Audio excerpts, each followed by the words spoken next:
Welcome to another episode. My name's Jose Najarro, and today we're going to take a look at Twitter stock. Like always, I have my buddies Darth Bear and Bull Solo to help me keep track on how the company is doing.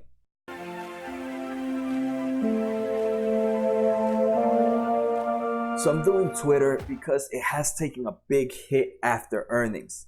But there's a lot of stocks that have taken a big hit after earnings. So this quick analysis is going to help me determine if Twitter is a company that I should keep looking into even more, or should I stop while I'm ahead and start looking at another company. So today what we're going to do is we're going to take a look at metrics, financial numbers, and charts from past quarters. And like this, I can see how the company is doing overall. And then I can determine if I want to proceed in looking for more information on Twitter, or should I just go to the next? Because I have a list of about 20 different stocks that have taken a big hit. So obviously I can't do information on all of them. So first, let's start off with the stock price review. As we can see right now in the 5-day performance, Twitter is down 2%. In the past month, it's down 26%. In the past 3 months, it's down 30.8%. Year to date is only up 3%, and if we're taking a look at the past year, it's down 13%. So now we're going to proceed to look at some financial numbers of Twitter and help us determine if this is a company that I should keep looking into more deeply. So the first thing I'm actually going to do is I'm going to compare Twitter to its competitors. And to me, the two biggest competitors for Twitter, or the closest representative competitors to Twitter, are Facebook and Snap. So we're going to take a look at a few ratios here to determine how Twitter is doing compared to these other two. So we're going to take a look at PE ratio, price to earnings ratio, price to sales ratio. We're also going to take a look at the current ratio and then debt to equity ratio. All right, so first we're going to take a look at the PE ratio between these three companies. And in the PE ratio, we can see Facebook is much higher than Twitter on every quarter we're taking a look at. And that to me obviously makes sense, right? Because Facebook is more than just a social company. They have a lot more sectors in their business opposed to just social. So you would expect more from Facebook than you would from Twitter or Snapchat. So that would give investors a reason to pay a higher ratio for the company. So we can see that that's normal. So I'm happy to see that Twitter has a lower PE ratio than Facebook. We can see here in the past quarters, it usually sits in the teen values ranging between as low as 11 and as high as almost 20.7 PE ratio. But this is based on the price during earnings. If we take at the current PE ratio, the current PE ratio right now is sitting at 14.39. So that's actually it's right between its average in the past few quarters. So next we're going to take a look at Twitter's price to sales ratio compared to its competitors. Here we can see Twitter's price to sales ratio is usually up in the high single digits. So in the past few quarters, we can see 7.5, 7.1, 7.9, 8.14, and 9.4. Now looking at the current price, the current price to sales ratio is 6.9. So it's one of the lowest it's been in its quarters. So that's definitely a good thing to know. We're definitely seeing an undervalue on Twitter at the moment based on these ratios. Next, we're going to take a look at Snap's sales to price ratio is pretty high, and it does seem to be a little higher than most of the other competitors. And that to me tells you, I can understand why some people believe that Snap might be overvalued for its current stock price. Facebook is sitting pretty similar. Right now it's actually sitting at a low 7.6 price to sales ratio. But we can see one thing I'm seeing here is all these companies have similar values in price to sales ratio and kind of similar values in PE ratio, especially Facebook and Twitter. So that this to me tells me that Twitter is around its competitors. So I definitely have a reason to proceed from here. Next, we're going to take a look at current ratio and debt to equity ratio. So current ratio is just current assets divided by current liabilities, and this just shows me how quick a company can liquidize its assets to pay off its debt. Here you want to see a ratio greater than 1, and one thing I can see here is Twitter is killing it. It's beating right now, it has a current ratio that's beating both Snap and Facebook sitting at an 8.6 current ratio. This means that this company has 8 times more current assets than it has current liabilities. So this company definitely has plenty of assets to pay off any liabilities. And again, that tells me that this company is pretty stable. Another thing is we can see it's pretty on par with the competitors in value wise. We can see there's only about a two value delta at most between any of them. So again, this tells me that this company is pretty much doing what the competitors are doing. So there's nothing to be worried about here. Next, we're going to take a look at debt to equity ratio. So debt to equity ratio is total debt divided by the company's total equity. And here you want a value less than 1. And we can see right now, Twitter is sitting at a debt to equity ratio of 0.37. So that means this company has 3 times more equity than it has debt. And that to me is actually pretty good. We can see Snapchat at the moment has 0.6 debt to equity ratio, and Facebook has even a lower 0.32 debt to equity ratio. So this again, I like seeing these numbers under 1, and based on all these numbers, I actually can see why people would invest in either Twitter, Snap, or Facebook based on this current ratio and these debt to equity ratio. So now this gives me good hope that Twitter is a company I would like to proceed and do some more information on. But we can still do a little more digging into the company. So now we're here in the income statement, and here we can see first thing we're going to take a look at is revenue. Revenue that is in this nice uptrend. And like I said, I'm taking a look at quarterly data. I prefer looking at quarterly data opposed to annually data, especially unless the company reports its Q4 and we get to see that 10K report. But right now we're in the middle of the third quarter, so I want to see how the company is doing overall. We can see revenue is increasing pretty high. It is in the uptrend, sitting at $823 million. Cost of revenue is also increasing, but we can see that delta between the two is pretty far away, and we can see that gross profit, which is the difference between revenue and cost of revenue, also increasing. So this means that revenue itself is growing at a faster rate numerically wise than cost of revenue. So right now, gross profit is sitting at 542. Next, we want to take a look at net income. One thing I'm not too happy about net income, and if we were given points, this would be a point to Darth Bear, is this net income here is sitting pretty much flat. It fluctuates too much, and we can see in quarter of September of 2018 and July of 2019, this company's net income jumps dramatically. And in my opinion, if I haven't looked at any other news on this company, but this to me is telling me that this company had a one-time gain on these 2 months, and that's why we see this abnormality happening here. But we can see on average it's pretty much below 300 million, and right now net income is sitting pretty flatline.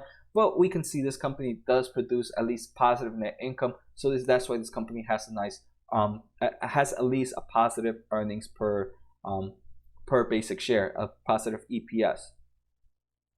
So earnings per share this quarter was about 5 cents, and on average we can see on average this company actually has negative earnings per share. If we take a look back at previous quarters, only recently has it turned things around and has started producing a positive earnings per basic share. So again, this gives me gives me hope that this is a good company to continue to do more research on. Right, we can see this company used to produce negative earnings per basic share, but things have turned around that now is producing, even though it's very low values, is at least producing positive earnings per basic share. We also see that revenue increasing and that gross profit increasing with it.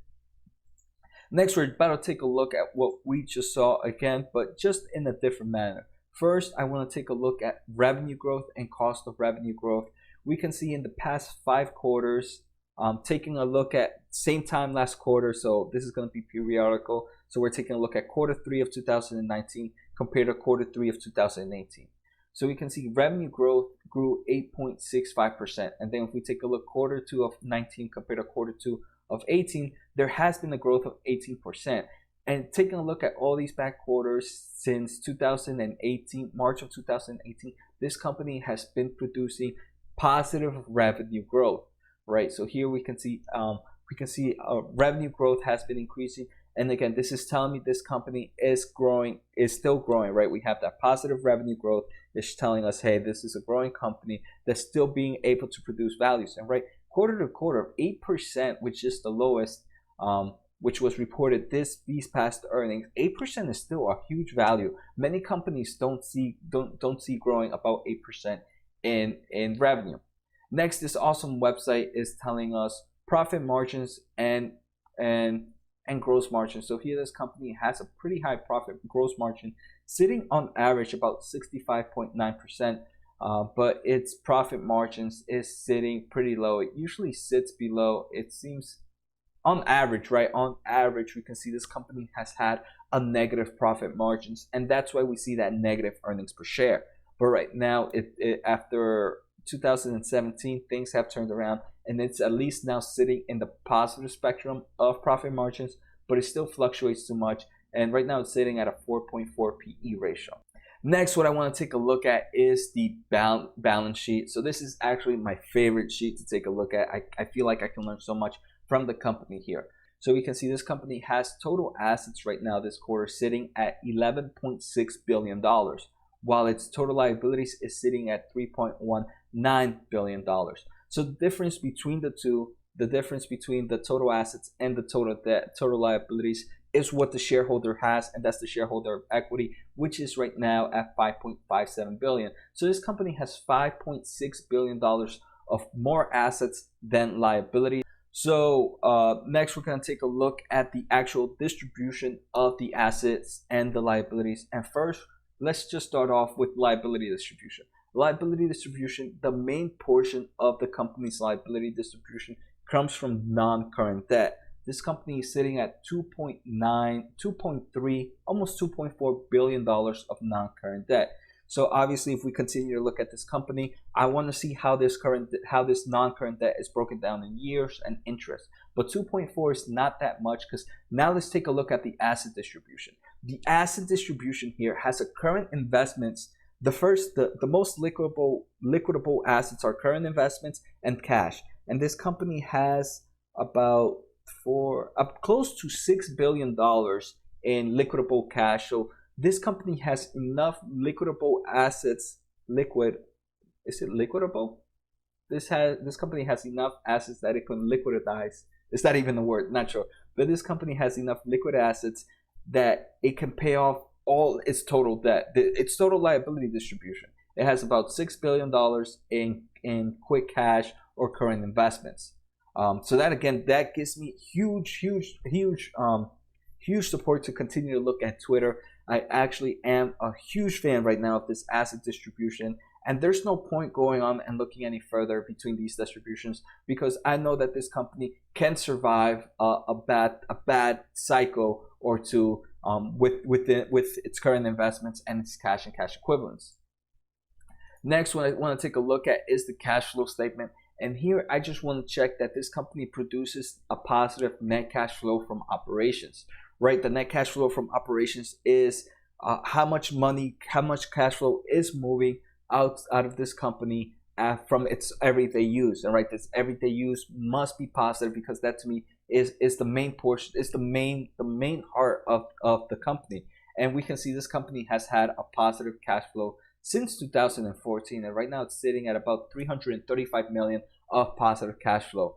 And we can see this actually follows in line with how revenue moves, and that's a good thing. I definitely like revenue and cash flow from operations to be moving in the same direction, because that to me tells me there's no manipulation going on anywhere. I mean, there could still be on, but this helps me prove that the risk of manipulation going in within the stock is pretty low. And again, it continues to give me confidence. So I can see this is actually going to be Twtr is definitely going to be a company I'm going to pursue continuing in.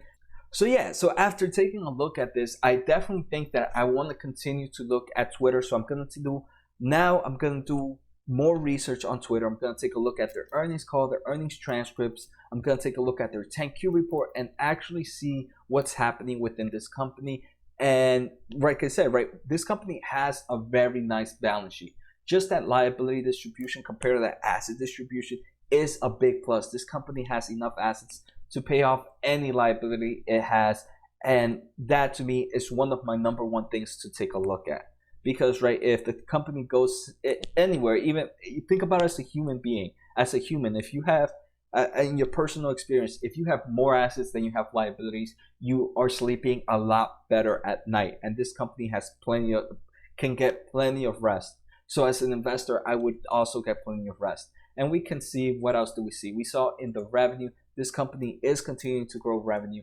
And the cost of revenue is also growing, but it's not growing numerically wise at the same pace of revenue. So that's why we see that gross profit. Another thing we saw is net income and earnings per basic share used to be on the negative line, but things in the past few quarters have turned around and it's now sitting close to break even or a little bit positive. And that's telling me this company is a growing company. And finally, the last thing we did take a look at is all those metrics. And we can see that this company is on par with the other competitors. So again, this tells me that this company is not overvalued, and actually looking at the PE ratio, at the current PE ratio and the current PS ratio, it's actually showing me that this company is undervalued to its average. So like I said, next we're going to do another episode on Twitter to see how the company is doing with actual things. We're going to take a look at the news, at any future plans the company has, how that debt is broken down, how the revenue is broken down, and we have to find out, right? This company is doing pretty good. Why did it drop down so much? So we're gonna do all that. I hope you guys enjoyed this episode. Take care, have a good night, and see you next time.